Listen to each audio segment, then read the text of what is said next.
Hi, I'm Scott. I'm a Quiet Place fan. Hi, I'm Senthil, and I'm a Bird Box fan. So the two of us have decided, since we disagree, we're going to start watching as many horror movies as we can and come up with a new way of rate them. Come join us. Hey, Synthil, how you doing? Good, Scott. How about you? Tonight's movie.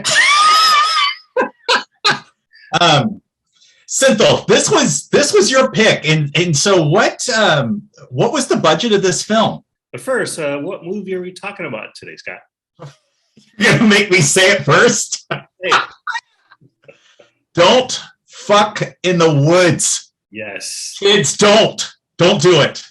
So I'll tell you how I ran across this movie.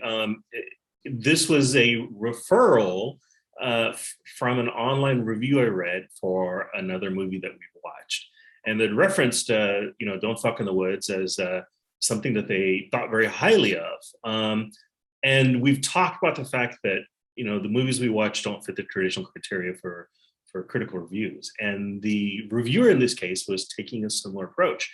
They looked at what was unique about the movie, and I found some of the same elements unique, some of the same unique elements to like as well. But I'm interested in what your opinion was. So, Synthil, I'm kind of torn. So first of all, I think you need to let everybody know what the budget is, because I think this is the lowest budget that we have watched so far. So what's our budget? What I saw online that it was entirely made for 10 grand. Not only was it made for 10 grand, but the director said that the tent scenes were entirely filmed in his apartment. And they used the backyard for his apartment complex and his landlord's backyard for the wood scene. So it's the most creative, small budget movie I think we've ever watched. It is. So that being said, for $10,000, here's what I really thought was amazing.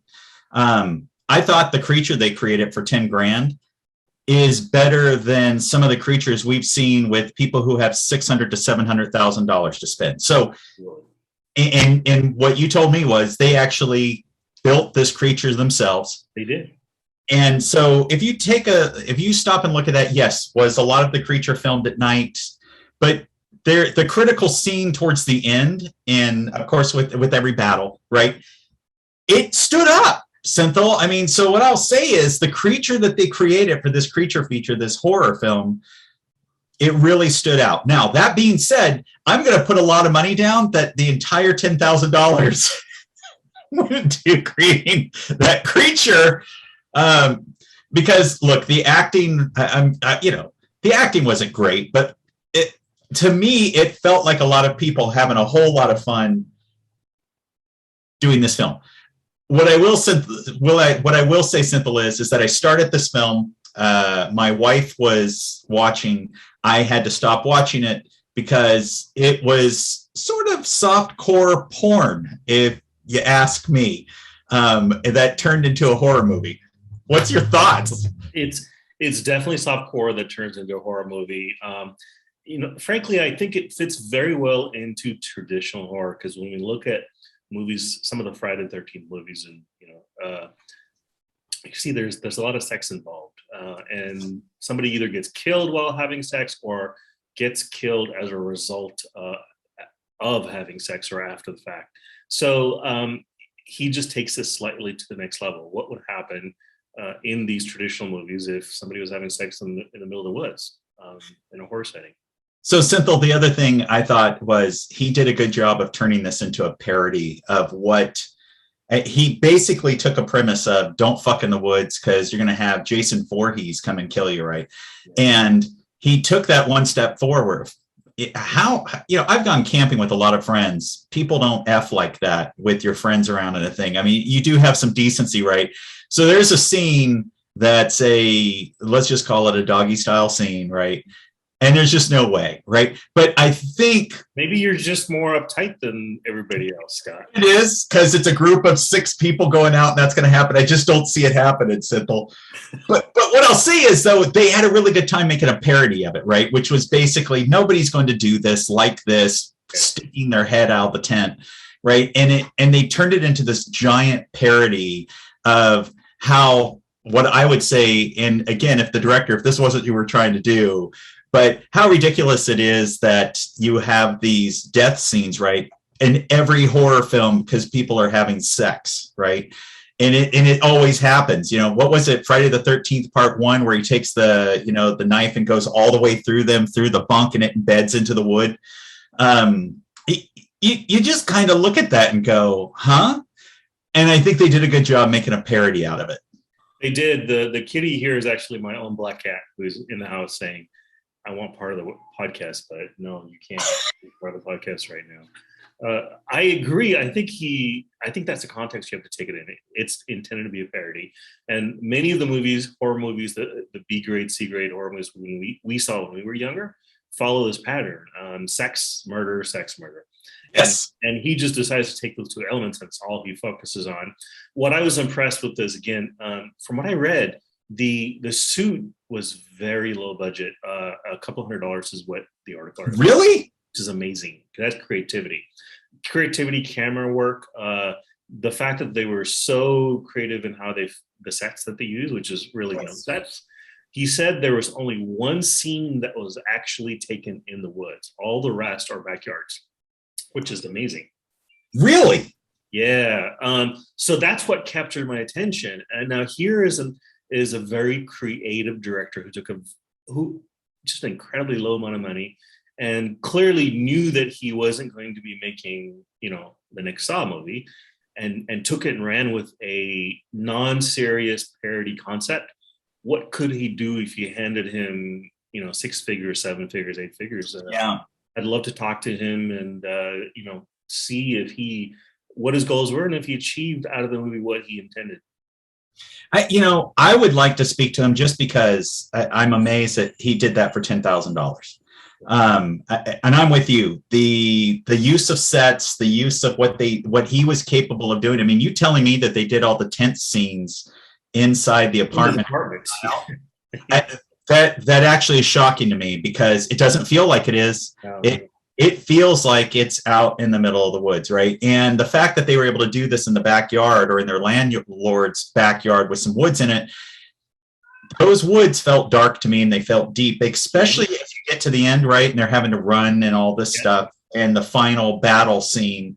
That's impressive. That's impressive for 10 grand. Yeah, he talked about how he did those chase scenes, camera angles. He said it was strictly camera angles that produced the chase feel, and it was convincing. If I hadn't read that article, I would have really thought he was out in the woods somewhere taking the shots that he did. So from a creativity point of view, that's what caught my attention. Yeah, you know, the story and the plot is pretty straightforward. He's clearly not going for a story-driven approach. He knew he's not going to get picked up in the sense that a streaming service would necessarily come say, "Hey, this is fantastic." But I loved it for what he did and how creative he was. For me, my disappointment was that the only place I could get it was on Pluto with commercials. Yes. And I'm not saying that ruins the movie, right? Because again, like you said, this is not a plot-driven movie. This is really a parody of a horror movie. It's a horror parody of a parody horror, right? Which I thought was funny. But the only way I could find it, I couldn't even rent it on Amazon. I couldn't buy it. It's just on Pluto TV. You can't, which is interesting to me. I wonder if that's because of the title. Because it can't be the sex content, because it's compared to most movies we see on streaming services, it's relatively mild. Yeah. I don't know. It's because of the budget. I'd be fascinated to know. I understand why Pluto picked it up because it fits that cost profile. But other services like Amazon, I'm a little surprised. Shudder, I could totally see this getting picked up. Shudder, probably because you assume that when you hear the title that it's not a serious movie. It's not a serious movie, but the crew and the cast made a serious effort at what they were trying to achieve. So and I don't know, I'd like to ask the director this because I don't know enough about ratings. My guess would be that this would almost be an NC-17. I mean, again, it was, in my thought, softcore porn just because you did get full frontal nudity from women. Again, no men. And normally I thought an R rating was you can have that happen like once, full frontal, but that's it. It's like saying the F word. You can say the F word one time for a PG-13. If you say it twice, it becomes rated R, right? So I'd be really interested to find out why did it end up going down this realm? Did subscription services not get it because they saw it as pornographic, right? Which doesn't make sense to me. There's a movie out that was on Amazon, which you can't get it anymore. It was called Horno, which was a horror pornography movie, right? And it was only 59 minutes long. So, but you can't find. You're watching it for research purposes, I suppose. Totally research purposes, just like this movie. I wasn't watching it for any other reason. Now, Cynthia, what I would say to our viewers out there, if you are married and your spouse is not into pornography, this is probably not the movie you want to watch with your spouse. Then again, if they are, this is probably a movie you want to watch with your spouse if you're looking to get a little warm and fuzzy later on after watching it. Because there's definitely a lot of sex. I mean, with a movie called Don't Fuck in the Woods, there's a lot of fucking in the woods. I actually saw a behind the scenes clip that I'll try to find a link to the blog. And, it was hilarious. So at the end of the day, what's your recommendation? When we look at our core audience, which is, low budget horror, would you recommend they watch this? Yeah. So here's why I would recommend it. Number one, 10 grand. Number two, the creature in the movie. I think you just need to watch it for that, understanding that this director and this crew had $10,000 to work with.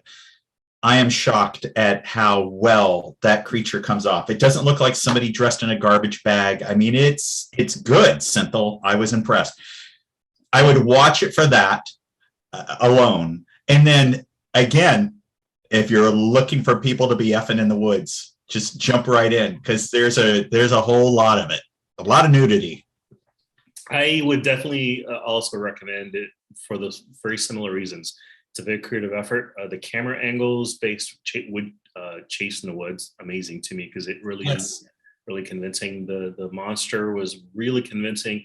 I frankly had a hard time believing what I read in the budget, but that article, which I'll post in our blog, came from the director's quotes directly. And so because of this is what I'm fascinated to see. How creative can these low budget movies be? And you're forced to be significantly more out of the box in terms of your approach, your thinking for your approach to the movie, if you don't have the kind of money that even we've seen in other low budget movies. Yeah. And that's why I would suggest seeing this. Look, if you're looking to go in and try to make a movie and you're going, I don't have any money. Again, here, $10,000. Yeah. And it's on Pluto Television, right? So, I mean, they did it. They pulled it off for $10,000. That actually makes me go, holy crap, someday I might be able to do this. So I'd love to. Yeah, that was my takeaway as well. So in that spirit, I think I would recommend it. So it's been a great conversation. Enjoyed talking about this movie. It's definitely a bit different. But what's interesting in our conversations that we say this every week. Gosh, this is a different kind of movie. Every time we review a movie, it's quite a bit different than what we've seen before, which shows a lot of the creativity and different approaches that these low budget horror directors and writers are taking. You know what's though, Cynthia, and this is why I love what we do, because every single director started off somewhere like this, right? So if you go back and look at John Carpenter's Dark Star, he did that for like $60,000, right? It was a beach ball, right, that he was using. And look at who John Carpenter is today. So these directors who are going out, putting it all on the line, taking their entire life savings. I mean, I'm going to guess $10,000 hurt to do this. Had to be. Put it on the line, going out and doing this. And that is why I love what you and I do, because we want to recognize these directors for at least giving it their best shot, going out there and doing it. And I love it. I love it. Yeah, it's interesting you mentioned John Carpenter's first foray, because that was a context that I saw this director referenced. The fact that, John Carpenter did a very low budget, scale movie when he started, and where he ended up. And, this director did something similar with 10 grand. So looking at I know we're out of time, Simple, but again, this brings up, Peter Jackson, who directed the Lord of the Rings movies, 3 movies that were box office successes, some of the largest gross movies of all time. If you've ever seen his first films, extremely low budget. He didn't have a lot of money to do it.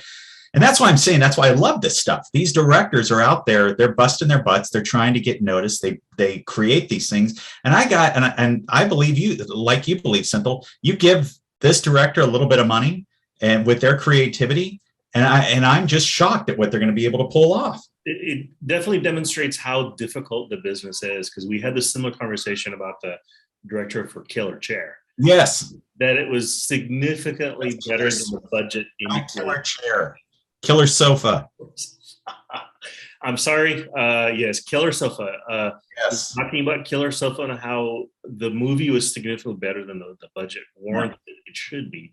Clearly showed that the director had a lot of talent and a lot of creativity, and it's very difficult, obviously, to break in and be able to direct a movie that has significant budget, even Blumhouse level budget. Clearly is a long shot for many of you. So I'm looking forward to giving more of them, I think, the attention they deserve. I agree. Senthil, thank you so much for your time. And until next week, I'll see you later. We'll see you all next week.